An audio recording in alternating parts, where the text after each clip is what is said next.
বিজেপির এত বড় সাহস, আজকে বলছে 3 মাস বাদে লক্ষ্মীর ভান্ডার বাদ দিয়ে দেবো। আমরা তুই কে রে হরিদাস? কে হরিদাস?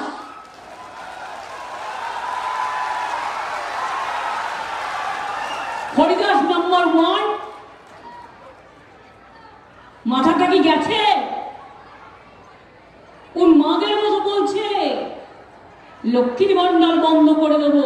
আমরা সাহস থাকলে দেখার মায়ের আঁচলের কত দাম, মায়ের আম্মার কত দাম, মায়ের মাদারের কত দাম, হাত দিয়ে দেখি। আপনারা জীবন ভর পাবেন লক্ষ্মীর ভান্ডার। এটা মমতা ব্যানার্জির ওয়াদা, এটা মমতা ব্যানার্জির বিশ্বাস, এটা মমতা ব্যানার্জি মনে রাখবেন মা বোনদের জন্য করেছে। 60 বছর বয়স হলেও আপনারা